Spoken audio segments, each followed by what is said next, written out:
The views and opinions expressed on this program do not necessarily reflect the views and opinions of 580 WCHS, its employees, or WVRC Media. From the studios of WVRC Media, the country, the United States of America, the state, West Virginia, the city, Charleston. This is the Dave Allen Show on 580 Live.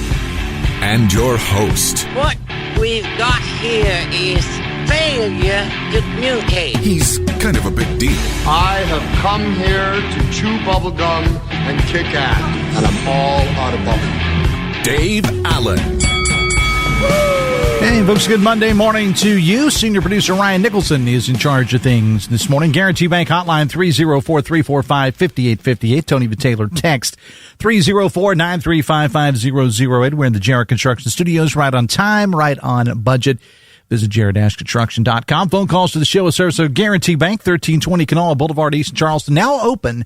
Guarantee Bank, your community, your bank, your story. Texting services provided by West Virginia's finest men's store, Tony the Taylor on Virginia Street. Come check out Tony's selection of new polos, tees, wovens, shorts, and swimwear from Johnny O. And completing your look with Tony's new summer loafers, too. Check out bestmastertaylor.com or Tony's Facebook page for more information. Welcome to the show. Hope everybody had a great weekend. We did at Foam at the Dome in Stephen Jennings from V100's yard sale. More on that coming up a little bit later on. Metro News meteorologist Brian Hughes says any rain should be moving out. We'll have a nice day here in the valley with high around 70. Chilly tonight. Low in the mid-40s. Beautiful weather for Election Day tomorrow. Sunny and 75. Rain on Thursday.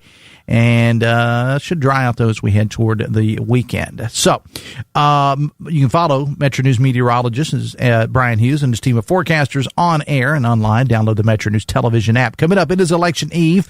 Former Charleston Mayor Danny Jones is going to join us a little bit later on. We'll continue our interviews with candidates ahead of tomorrow's election. Today, House candidate out of the 58th, Alania Schwechler, is here, as is Dann Ashworth, who's a candidate for Charleston City Council. Want to introduce you now to a candidate for Magistrate here in Kanawha County, Willis. Good morning, sir. Welcome to the show. Good morning, Dave. How are you? I'm doing fine. You know, I've interviewed you a couple times on Metro News Midday, you know, with Amanda and mining things, so on and so forth. I did not know what your actual first name was, Bolts, and neither did Amanda. So because I said, what is his real name? And she said, I don't know. I've just always called him Bolts. I have to ask, where does the name Bolts come from? Well, I grew up at Cannleton and coal camps all the way up the Hollow, and so a family lived beside me, and about 3 years old. Their name was Bowles, and I called him, I would say Bolts most of the time. And a great friend of mine, Larry Arthur, has passed away now, but he named me Merlin Mighty Fine Bolts, and my best friend growing up was Marion Bowles. Okay. So then, of course, when I started working in the coal mine, I ran a roof bolt machine. So it stuck with me. I kind of thought it would have been more mining. I didn't think that you're going to go back. I figured it was a mining thing. So tell us your background. Give us the story of a man named Bolts. Well, as I said, I grew up at Cannleton in Fayette County, and then I've been living in Kanawha County for over 50 years. And I started thinking about when I started working at mines, you know, you have to get an education. So I went to West Virginia Tech after high school, of course, Montgomery High School, and I got a degree there. And then through that degree, through labor relations, I thought, you know, I need to be involved with what's going on as this particular job as magistrate. I've always been a leader. I've been captain of the teams. I've refereed. I've umpired. I've been a volunteer fireman, assistant chief. For 17 years, and I've done a lot of things. I've been in court on many issues dealing with mine safety. I've never lost a case. I even got to argue a part of a mandamus case over roof bolt issues with Judge McHugh or Justice McHugh. The attorneys got into the squabble a little bit, and he said, Bolts, could you come over and explain this to me? So everybody was quiet. And then after I explained that, he of course told the attorneys, if you want to say anything else about this, submit a brief. So Judge McHugh, you know, if you knew anything about him, that guy was the greatest. And he ran his courtroom, and he was Chief Justice at the time. So I'm from a family of lawyers. My sister is a lawyer. My brother-in-law. My nephew practiced here in Charleston and other counties. My grandson's a lawyer. So I've been around the law a lot. I know the prosecutor very well. As magistrate, I'd be dealing with assistant prosecutors, chief of staff's a friend of mine, family friend of mine, by the way. Mm-hmm. So, like I say, I've had a lot of experience, and I'm well familiar with the court, how it works. So, again, you're running for magistrate. Why, with all this that you've done, why do you want to be magistrate? Well, I think, Dave, we're at a critical time with the problem with drugs and domestic violence, and I'm a caring person. If anybody knows me, I'm a leader, and I'm a caring person.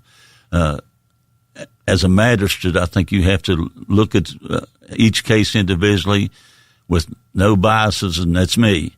Where, the victims, of course, they're there because of what it is. The police has arrested a person there before me, and I would look at that case straight in the eye and see, what were they thinking when this occurred, and be fair about that. I taught conflict resolutions for a long time. I know how to deal with conflicts, whether it's through attorneys and prosecutors or between individuals. I tell you, I was campaigning this week at the East Side yard sale, and the guy came to me and said, "Why you want to run for magistrate?" And I said, "Well, first place, we haven't had a magistrate in the Upper Kanawha Valley for 50 years. Bro Holbrook, a great friend of mine, and I thought, well, it's time that we have some representation, even though it's all Kanawha County, and I'm all for that. I'm a Kanawha County person. My wife's retired from Kanawha County schools. My kids went to Kanawha County schools. They're PhDs. So as a magistrate, I understand the issues. I understand what's going on. I see people come by my house. When I put a sign in the yard, the first person that came by my house said, "Are you running for magistrate?" I said, "Yes, I am." He said, "Well, I won't rob from you." I said, "Well, you probably shouldn't rob for anybody."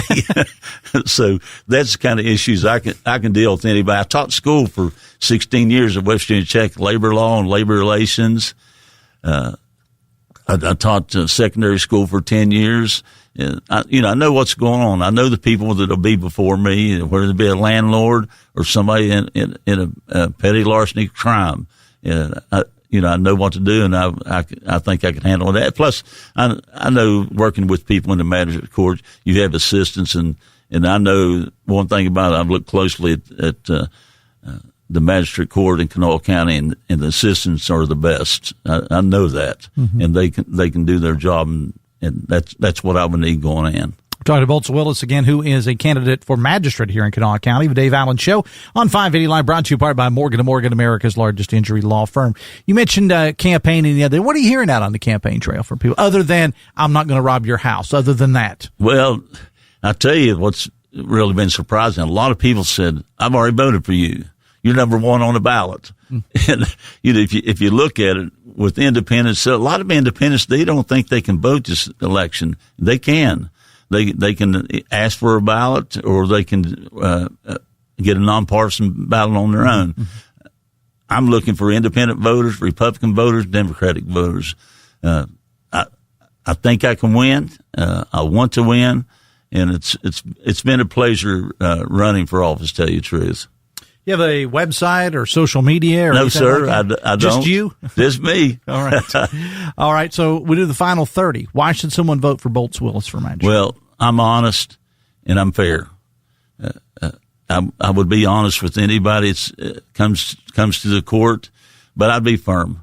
And I say that sometimes reluctantly, because there's a lot of problems out there and a lot of people have issues. When you're up against it, you do some things that you probably wouldn't do if you weren't. And these are the tough times that I was talking about.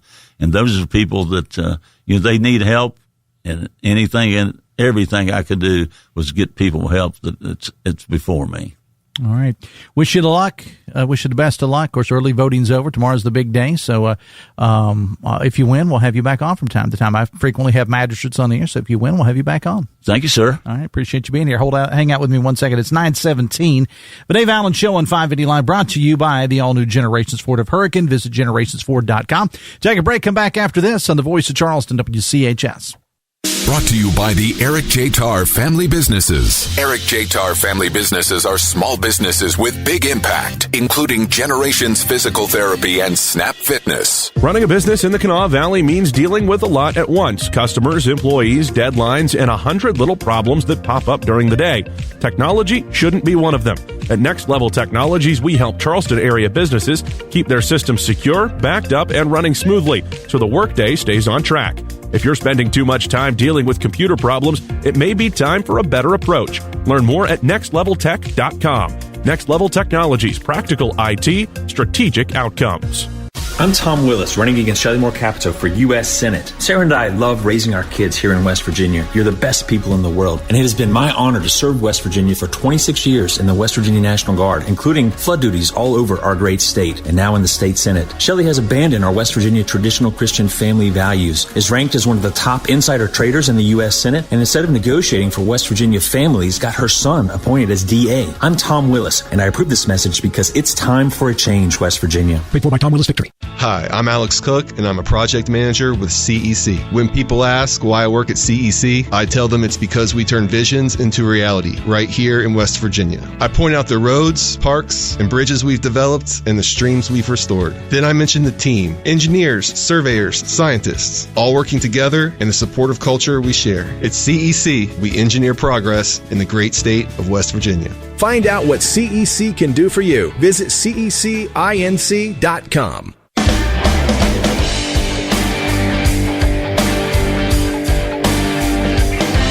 That's the sounds of the Amos Steel Band, who rocked it at Ribfest this past Saturday night. It's 9:19. I invite you to join me every Friday morning, 9:06, for the Adopt Me Please Pet of the Week from the Kanawha Charleston Humane Association, brought to you by Almost Heaven Interiors. Family owned, proudly serving the community for over 50 years, specializing in custom blinds, shades, shutters, upholstery, and beautifully crafted sewn goods. From homes to hospitals, classrooms to commercial spaces, they do it all. They're located at 516 D Street in South Charleston. Welcome to the show now, Dann Ashworth, who's a candidate for Charleston City Council in Ward 7. Good morning. Welcome to the show. Good morning, Dave. Thank you for having me. All right. Who is Dann Ashworth? Dawn Ashworth is just a hometown Charleston, West Virginia girl. I grew up on Cora Street. I went to Taft Elementary, and when I started high school, actually while I was away at band camp, my parents moved up on Garrison Avenue, and I didn't have to help them move, so I think that was great. That's awesome right there. I've got my grandparents actually lived on Garrison Avenue before the road was even paved, so that tells you how far back the ties to Garrison Avenue and that Westmoreland, Bigley, Pennsylvania area goes. My grandfather, before he had a stroke, owned and operated Elk Funeral Home, so he was a public servant. My other grandfather co-founded the Kanawha Valley Dental Council, which is still run today out of Mary C. Snow Elementary. A public servant. Both of my parents retired from Kanawha County Schools. So I come from a family that likes to give back. Okay. So with that, why are you running for Charleston City Council? Because there's a lot of different ways that you can give back other than getting involved in politics and being on City Council. Why the decision to run for City Council? So, Dave, the decision to run, it actually came because when I bought my house up Garrison, we had somebody steal a lawnmower out of our yard. My son went after him with a BB gun, and so I had to call the police. And from there, I got involved with the Charleston Police Department and started a neighborhood watch program. I also am a member of the Citizens Police Academy Alumni Association. I'm their secretary. So I have seen behind the scenes a lot of things that goes on Garrison, on Westmoreland, Bigley. And I've had a lot of people in coordinating the neighborhood watch meetings and so on reach out to me over the years and, hey, what can we do to clean this house up? What can we do? We've got high grass here. We've got a lot of people walking around the neighborhood that don't belong. So I started becoming involved that way. And over the years, it's really made me see that I want to change our area. I want to make our area safer. I want to see our property values go up, to a lot of the abandoned houses that are there in that area. I'd like to see them torn down or even have someone come in and buy them and remodel, because that area to me is home, and I want it to flourish, and I want the people to be proud of where we live and where we are in the city. We're talking to Dann Ashworth again, who is a candidate for Charleston City Council in Ward 7. The Dave Allen Show on 580 Line, brought to you in part by Pinnacle Consultants, helping to identify environmental concerns, asbestos, lead, mold, and indoor quality issues of all types in buildings all across the state, providing inspections, testing, and accredited lab services you can trust. Check out pinnaclecorp.net, helping you understand your environment, because what you don't know can't hurt you. You have you've touched on the ward, but just so we're clear, explain Ward 7 to us again. We know about you've hit a lot of it, but explain exactly what the ward is. Sure. So Ward 7, if you happen to look at a city map, Ward 7 extends from the Bigley, Spring Street, down like you're going to Mink Shoals. It encompasses Bigley, Pennsylvania, Arlington, the side streets, Odell. Then you go up on Westmoreland Hill. You've got Hillsdale, all of those streets that go around Woodbine. You come down Crescent. You've got Garrison Avenue, which one side of Garrison is Ward 7, and the other side of Garrison, I think it might be Ward 5, but it's Janine. That side is represented by Janine Fagery. But as you go past Edgewood, you have the rest of Garrison. When you go up Edgewood, Ward 7 also encompasses Wood Road, Stonewall Drive, Summit. It goes over, I believe, to White Oak and Harless. Coming back, say we're on Crescent, you go down to... How long is this trip, by the way? It's not real long. I promise. I'm kidding. I'm just kidding. I'm kidding. I just want you to see that, like... I got you. We go all the way for down Crescent, come out on Bigley, go down to West Washington, and it ties around Charleston Arbors, and it comes back around to Court, and then back across Spring Street. I guess. So it looks like a backwards L. Okay. Listen, I wanted to take you on a trip this morning, Dave. Come on now. And I appreciate that. So you talked about the issues with dilapidated housing and crime and so on and so forth. What have you heard when you're out on the campaign trail? What do you hear from people of your ward or in the city of Charleston in general? Because, you're out of Ward 7, but at the end of the day, you're still serving the entire city of Charleston. So what do you hear? So, Dave, let me touch on that a minute, because I think that's really important. And I think what the constituents of Ward 7 need to know and understand is, yes, while things in the city impact Ward 7, my focus is going to be on Ward 7. It's not going to be on what's happening on the East End, what's happening over in South Hills. They have their own representatives for that. Mm-hmm. It's not going to be on what's happening overseas or what is happening in our state capital government that we have no control over. My focus is absolutely going to be Ward 7. And again, I understand that things happen in the city that impact that area, but people are going to vote for me to represent them, and that's what I'm going to do.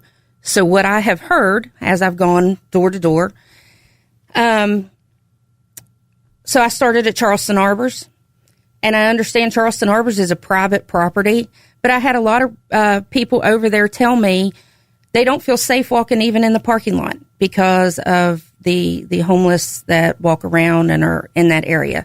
They don't feel safe going to the dumpsters because they have a lot of people getting in the dumpster that take trash over the riverbank.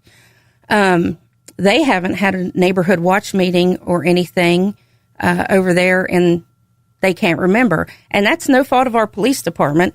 I believe that whoever represents that area should coordinate those for the residents that live there, either through, the company or however it needs done. And I think that's very important. Those people over there need a voice.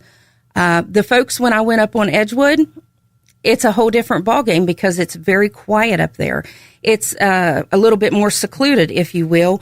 So they don't have very many people walking or coming in their neighborhoods, riding bicycles that don't belong. Their homes are kept. Their lawns are kept. You come over to Garrison and up on Westmoreland Hill and everything. Dave, there are over 20 abandoned homes with high grass over 2 feet tall that encompasses Garrison Avenue and Westmoreland. And I'm just going to say this outright, that's unacceptable. Whether they've been turned in to the proper city departments or whether they haven't, it should be on somebody's radar, because those properties bring down the rest of the property values for the other folks that live and work up there that are taking care of their homes and their properties. So that's something I would like to see worked on. We have a lot of homes that need, and especially as you come down Crescent Road, you're on the interstate, and that is the first thing you see when you come to Charleston, and it's an eyesore. And that area right there, those properties are owned by a certain individual that I would like to see if we can crack down on some of these landlords that don't hold their tenants accountable, or the city doesn't hold their landlords accountable. So what I've heard, those are things I've heard. I've also heard that the people, especially up on the hill, certain areas that I went, they feel like if they reach out to someone, they're told, well, you can call a hotline. You can call this number. You can do this. They want a voice. They want a voice. They want someone who will represent them. And I feel like I've been doing it in the background. I've spoken many times before City Council on issues, property maintenance, safety, drug activity. And let me say this, I can't do this myself. Mm-hmm. It takes the community. And I feel like that I have the trust of a lot of folks up Garrison Avenue, and I understand Garrison is not just Ward 7. I get that, but that's the people that I interact with the most so far. Just this past week, I spoke before City Council about an issue on flooding up on Crestland Drive, and already the city has been out. They've looked. They've done their due diligence to see what can be done to curb that flooding, and I believe there's plans in place to get that taken care of. So, and I will communicate these issues, these concerns to whoever I need to at City Hall, but more importantly, I will communicate back to the people to let them know, hey, I hear you. I am doing something for you. I can't promise it's going to get done ever. I can't promise it's going to get done next week, but squeaky wheel, gets the grease or whatever that saying is, and I will be that person for them. Before we let you go, there's two things I want to ask you about that aren't necessarily in your ward, and everybody talks about it. I've asked every city council candidate this. It's the town center and the Capitol Sports Complex. Town center, as you know, is privately owned, mm-hmm. And the city has been at least in negotiations to try to get control of that. And of course, the Capitol Sports Complex, we all know about that. Do you support the Capitol Sports Complex, and whatever happens with the town center? What needs to happen with the town center? I'll put it that way. So let me focus on the town center first. Okay. I would like to see the town center come back in some capacity.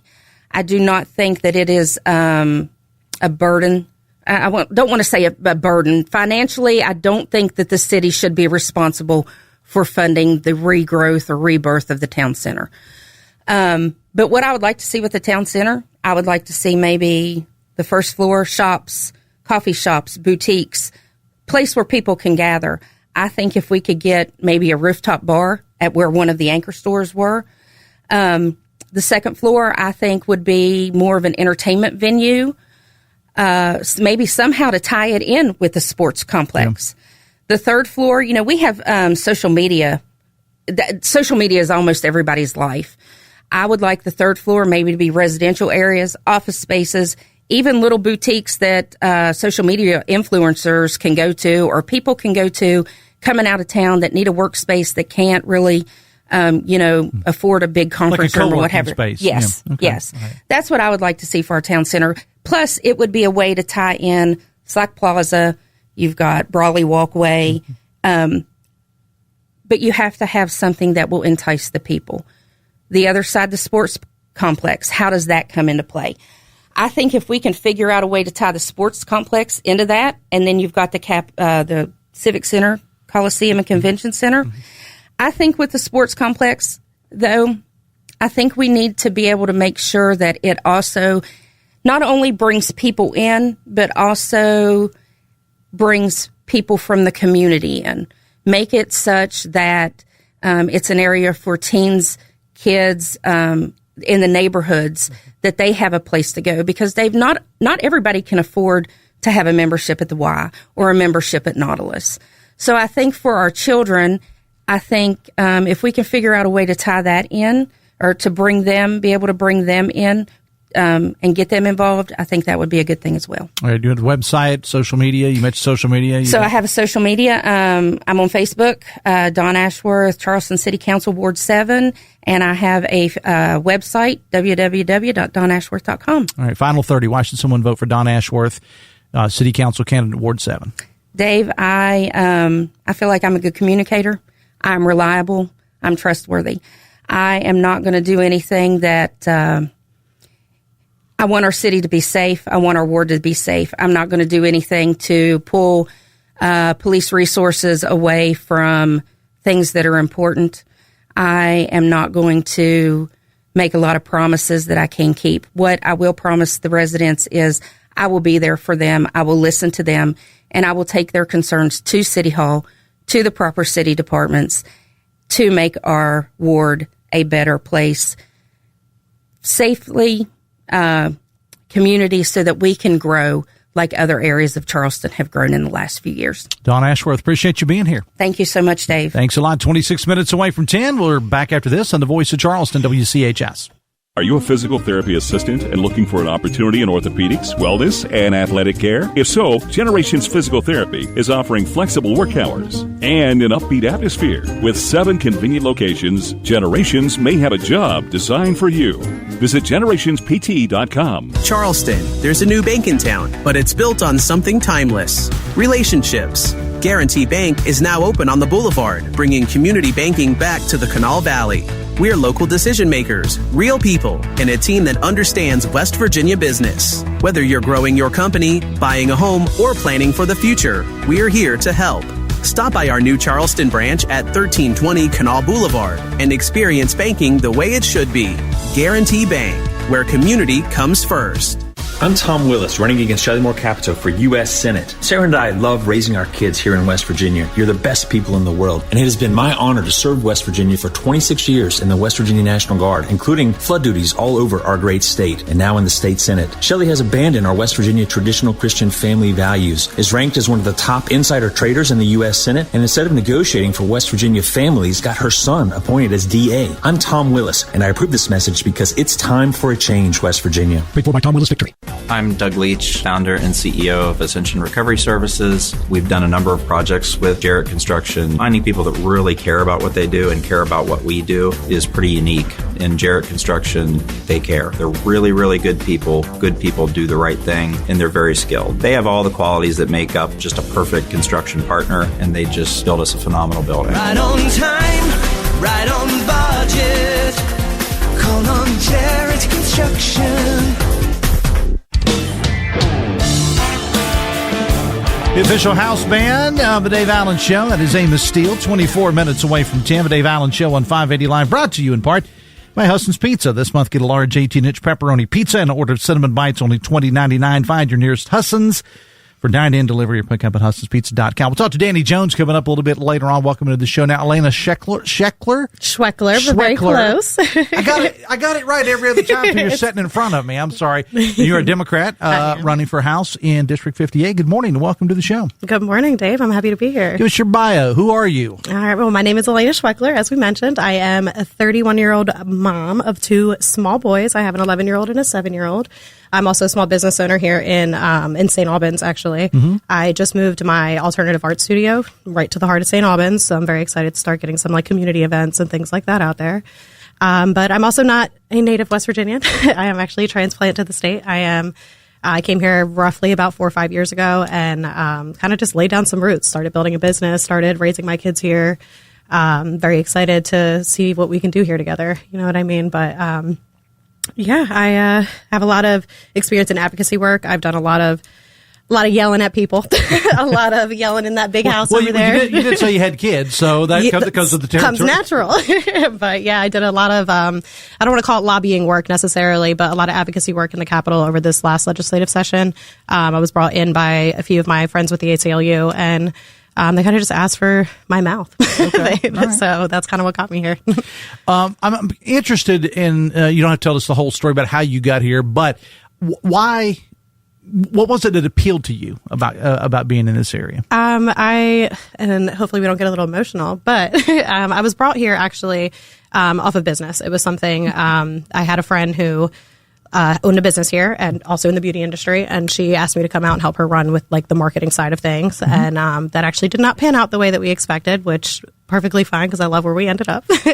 But that's what brought me out here to begin with, and I was really just looking for a change. I have lived in New Jersey most of my life. I lived in Ohio for a little bit of time. But I grew up in the foster care system, and New Jersey is only but this big. So I bounced all around New Jersey in the system, and I think I was really just looking for some type of like peace, to say the least. And if there's one thing West Virginia can offer, it's some peace. So coming here the first time I drove through these mountains, I was like, I don't think I ever want to leave. I get panic attacks when I leave. We need so much more of that. But really, yes. We so much more of that. I agree. You mentioned the foster care system. That is one of the biggest things that comes up every year. And I'm going to be honest with you, there's great people in the system. But we don't seem to be making up a lot of ground with all the issues that we have. As someone who is, and I don't want to get too personal, but as someone who is a product of the foster care, how does that lend that to help you out and to be able to tackle these issues we have? The first thing I will say on that is one of the things I learned very early on in the foster care system is that the squeaky wheel is what gets the oil. So I learned very early on how to fight for the things that you need, because if you don't, you won't get it. But outside of that, I think it does give me a lot of firsthand experience on some of the struggles that our most vulnerable communities experience that we don't hear from very often. I experienced homelessness in the system. I've lived in abandoned houses growing up in the system. I have experienced all levels of abuses. And I think we just don't get a lot of advocacy for that. Like being in the legislative session this last session over here, there was a couple of bills that came up even regarding like privatizing like the foster care system and making it like a for-profit industry. And that is, I cannot stress how harmful that is for kids. When you start putting a dollar sign on kids' heads, it obviously becomes extremely dangerous for these children. But outside of that, there's a lot of retaliation-based like circumstances in the CPS industry as a whole, not just West Virginia, not just where I'm from, just everywhere.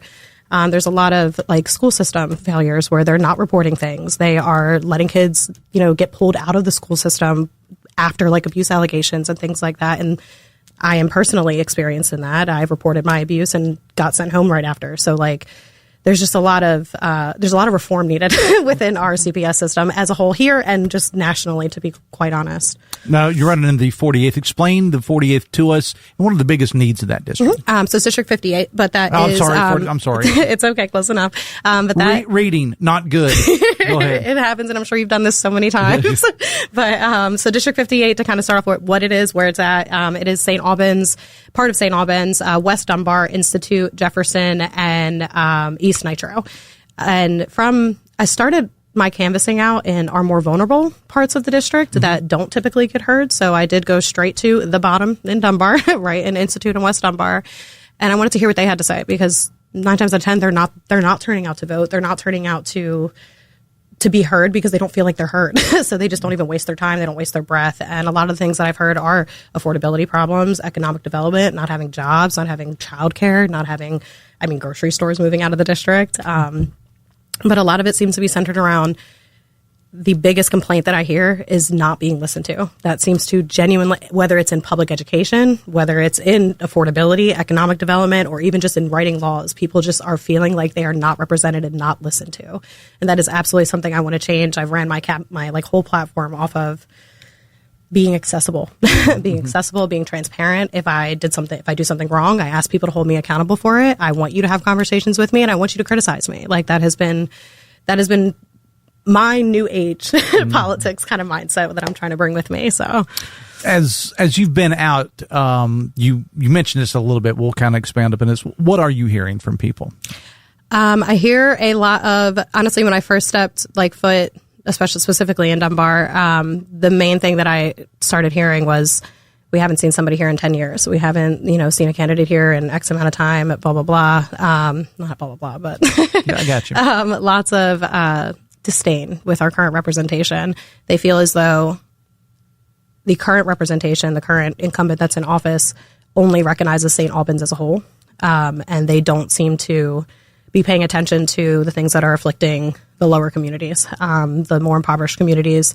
They feel as though even pulling their kids out of the public education system, they're funding the Hope Voucher program with more than what they're funding the public education system, and they're feeling like they're not being listened to in the sense of everybody keeps screaming about enrollment rates, and we have to get public education funding, but no one's looking at the root causes of these things, and that is, why are they taking them out of school? And every single answer I hear is because they're not being listened to. I know it sounds like it's a very generic response, but that really seems to be what is the biggest problem within our district and our state as a whole, is that people just are not, our representatives are being elected and they're not listening to the people that they're meant to represent. I think if we just all sit down and listen to these people a little bit more, we would actually be able to make better decisions for them, because we're not just assuming we know what's best for them. We're actually hearing them out and trying to make what's best for them.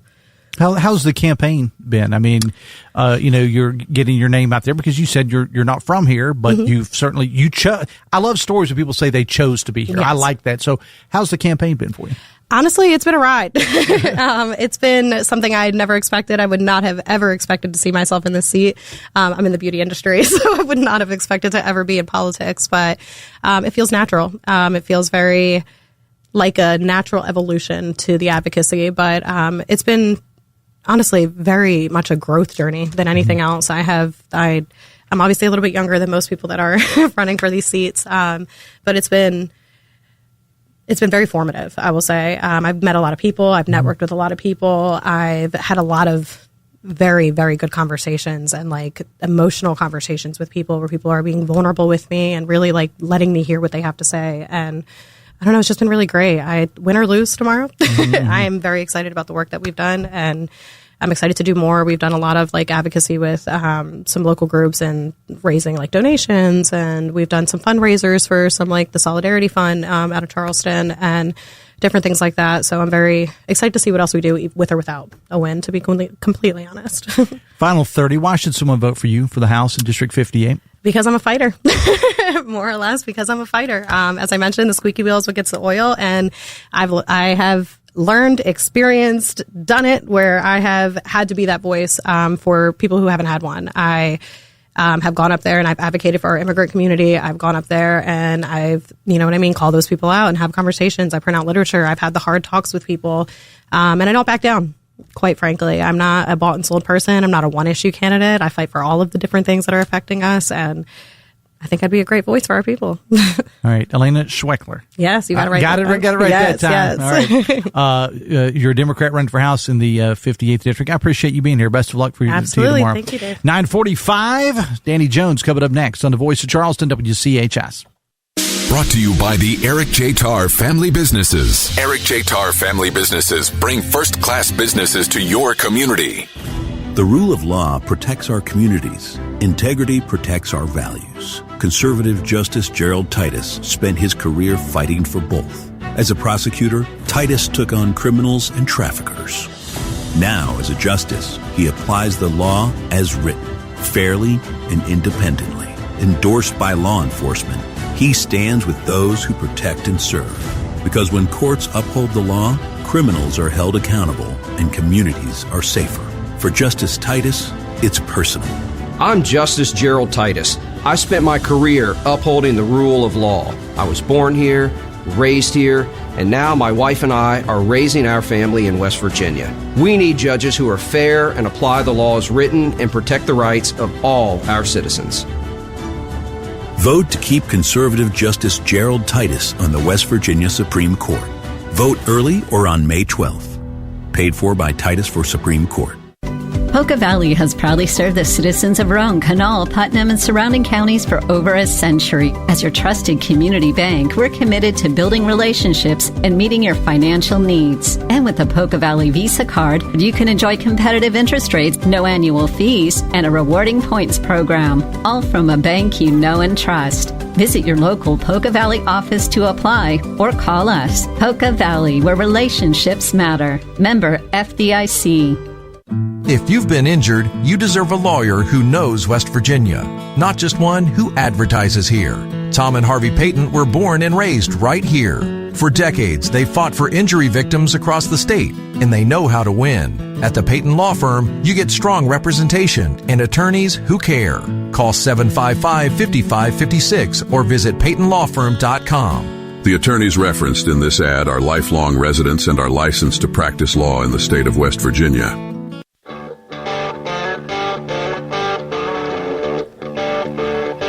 The Amos Steel Band, the official house band of the Dave Allen Show. It is 12 minutes away from 10. The Dave Allen Show on 580 Live, brought to you by the Charleston Dirty Birds. Birds are back at home tomorrow night, Go Mart Ballpark. $2 Tuesday, $2 game tickets, hot dogs, water, soda, and mini golf as the Birds will host Lexington. Get your tickets now at dirtybirdsbaseball.com. Metro News Midday coming up at noon today. Of course, more on tomorrow's election. House Minority Leader Sean Hornbuckle's on the show today. Jeff Jenkins with the news. TJ will stop by, who, by the way, did a great commentary this morning. Mike Stewart, former state senator, U.S. attorney, et cetera, now with the Trump administration. He isn't happy with the current direction of the state Republican Party in West Virginia, a party that he used to lead. We'll talk to him about that. Plus, Delegate J.B. Akers is here on Metro News Midday, coming up at noon today, 13 News, and Tonight Live anchor Amanda Barrett and me, powered by Salango Law. On this show tomorrow, it's Election Day. Pretty much all you need to know. Polls open 6:30 a.m., 7:30 p.m. Do want to remind you to tune in to WCHS and Metro News and Metro News TV for our election night coverage beginning tomorrow night at 7:06. Look who's here. It's Danny Jones. How you doing, my friend? Good. Doing good. All right. So why should someone vote for you? Oh, I'm sorry. I'm just, it's a habit by Hey, let me ask you a question. What you got? Is Stewart going to be in the studio? No, I don't think so. What does he do now? He's in the Trump administration. Do we know what? Well, his job title's changed a little bit. You know, he worked for Robert Kennedy. He's still there. But he's he's probably listening because he listens to the show in D.C. every day on the app. So I'll get his exact job title before today. So too deep for me. Okay. What do you make of this campaign session and all this, the flyers and the advertising and so on? Somebody referred to it on the text line as Republicans eating Republicans. What do you make of the whole thing? Well, when you get that big a majority, of course that's what's going to happen. But has it ever been like this before, in your opinion? No. I mean, even when the Democrats were in charge, or even when Republicans. I mean, here's my take on it, Danny, and I would much prefer to hear yours. One way or the other, they're all going to have to work together. And the governor has backed his candidates. He's arguing to people on Facebook, about things and social media and so on and so forth. He's got his particular candidates. Some, more than likely, by the numbers, some will win, some won't. And they're all going to have to look at each other, and it's going to be hard to get a lot of things done, in my opinion. Yeah, you got really two parties up there. Is Takubo, is the governor against him or for him? Yes, I don't want to put words in the governor's mouth, but yes. I'm for Tom. Okay, all right. And I'm for Mark Harmon. Those are the two that I care about. I don't know much about the rest of them. But here is the thing that I say where it's taken an ugly turn. Number one, all this money, Danny's coming in from out-of-state organizations. Mm-hmm. And somebody called me out on that and said, well, they're run by one of them is run by somebody allegedly from West Virginia. Okay. All right. That's that. But all this money is coming in. TJ, what's the current total? What's the current total? $5 million has been spent so far on a primary election. Why would the governor be against Takubo? I mean, isn't he the majority leader? Well, no, I think that he feels, and I'm not trying to put words in the governor's mouth. By the way, Governor Morrissey, you're always welcome on the show, either one of the shows. He wants his type of Republican in there. I mean, farther right, he doesn't see a Takubo or somebody like that being far right enough. He wants his own people in there. True conservatives is what he calls them, and not rhinos. Not rhinos. Yeah. We're going to accept the definition of rhino from a guy that not even from here, but I mean, it could be argued there's been other politicians that have come here. Not as a Republican. Jay Rockefeller wasn't from here. Came here in 1965. Got elected to the House in 1966. Mm-hmm. Mm-hmm. Ran for Secretary of State in 1968. Ran for governor in 1972, and Arch gave him a good whooping. Mm-hmm. But, of course, Nixon was on the ballot, and Nixon won by 250,000 votes. Arch won by 80,000. Mm-hmm. But I'll tell you a little story. D. Caperton, when before Gaston got elected governor, I'd been elected sheriff in 84. She was running for the House in 86. And she said to me, she stopped me on the street and she says, I'm going to run for the House and I want to come in first. How much is that going to cost? I said, $50,000. And she said, well, I'll spend 25. Mm-hmm. She spent 60. Mm-hmm. And she came in behind Martha Worley. Okay. So they were first and second. Okay. I mean, the amount of money in politics right now, again, as somebody pointed out on the text line, all these millions of dollars and the time that, and forget about the PACs, what the candidates themselves, their campaigns are having to spend to run for a job that pays $20,000, $25,000 a year. Yeah. It paid, I'm trying to think, I think it paid $6,500 when I was there. Mm-hmm. Text says, okay, Democrats, you have one of your own who's a transplant from New Jersey and Ohio running for office in the 58th. So where are your screeches now of how you don't want a carpetbagger running West Virginia? Crickets, says a texter. I don't understand. That was the last person that I just interviewed. Alania Schwechler is, she had an interview. She grew up in New Jersey, but she chose West Virginia. She talked so quick, well, what they're saying is that the Democrats have frequently, I guess, referred to Patrick Morrisey as being a carpetbagger and whatever, and that they haven't spoken out against this particular candidate, I guess. Mm-hmm. Text says, Dave, I know Jay Rockefeller, and Patrick Morrisey is no Jay Rockefeller, says the texter. Well, do you have a relationship with Governor Morrisey? No. He came in my restaurant. He came in my restaurant a couple of times. Mm-hmm. If we saw each other on the street, I think he knows who I am. Well, it's because you're Danny Jones. Well, and Sarah works up there. Mm-hmm. Sarah works. That's your my ex-wife. Okay. She, the father of my two boys, who one just graduated from high school. You're the father, Danny. She was the mother. Well, she's the mother of my two boys. In the current state of where we are right now, you can be whatever you want. Yeah. Andrew just graduated from high school last week. Mm-hmm. And Jarrett is coming home maybe this week. Okay. From VMI. All right. What's he want to do with his life? Do you have any idea yet? I think he's been offered a Army scholarship. Okay. I mean, I hope so.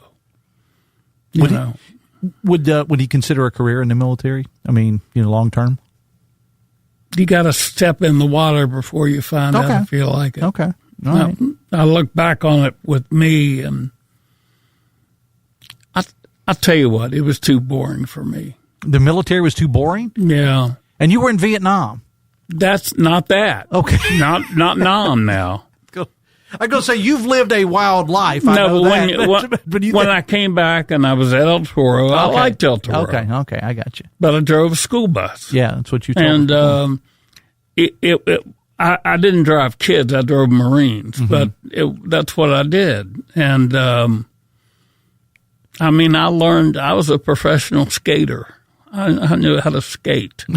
And not in the literal terms. No. We're talking to Danny Jones. All right, let's go take a look at the situation in Iran. Danny, what do you think? I know you watch this stuff probably more closely than anybody I know. Well, I think we're in a pickle in Iran, and it's just, I think the election's going to come and go, and the Democrats will take over and immediately start impeachment.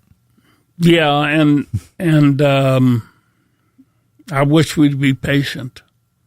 And because it's just going to get worse. If we don't do it now, it's just going to get worse. Now, you spend a lot of time, dual residency out in California. Last time we had you on the show, you were in California. I just got back Saturday night. All right. What are the people, and I know California, you have explained the stereotypes of red and blue in California, because not all areas are blue, as many people think. What do you hear out there from just the average, when you're having a cup of coffee or grabbing a sandwich, what do you hear from the average person about Iran? Well, they don't talk about Iran. They talk about local issues. Or affordability. That seems to be Well, how much is gas in California right now? I got my Cadillac out there. And to fill it up is $6.19 a gallon. Okay. $6.19. We're going to be, most people have said that by the end of the month, if nothing changes, we are going to be at 5 and above here in West Virginia. My best friend out there is labor. Mm-hmm. He's works for the Long Beach Fire Department. Big labor guy. So that would make him a Democrat. But some of them are Republicans. Mm-hmm. But as you go to Orange County, where Seal Beach begins, Orange County, it starts getting conservative. And then in Huntington Beach, it's MAGA. Mm-hmm. They got a big MAGA sign in front of the library. Tex says the GOP is making sure the Dems don't take over this election. Look at what the GOP state legislatures are doing. Hey, I want you to watch the mayor's race out in Los Angeles. Okay. There's a guy named Spencer Pratt, and he's a real character. What makes him a character, Dan? Well, he lost his home up there at Pacific Palisades, and he lives on his property with a Airstream, and he's running against the establishment, but he's very colorful. Okay. All right. Karen Bass will be reelected. Okay. Yeah. All right. What do you think? Give me 30 seconds. What do you think happens over the next couple of weeks in Iran? I don't think there's going to be a change. Well, I mean, we got the regime. Unless, I'll tell you, the way it could change President Xi, okay, because he's got an interest here. Mm-hmm. 40% of their oil comes from Iran. Right, and they're meeting, I think. Yeah, so that could mean something. All right. Danny, appreciate you stopping by Thank the show. you. Tex says, Dave, great to hear Mayor Danny on the show today. He has a wonderful, has a world of historical information of our state. Thank you. That's why we have him here. It's not just the dashing good looks. I mean, he actually contributes to the program. Oh, I thought it was a good look. It's a good look. It's always a good look. All right. The guy with the good looks is our producer, Ryan Nicholson. Thank you so much. Meadows and Wilson, not so much. They're coming up at 10:06 with Metro News Talk Line. I will be back later today with Midday and then back on this show tomorrow. Till then, have fun. I love somebody.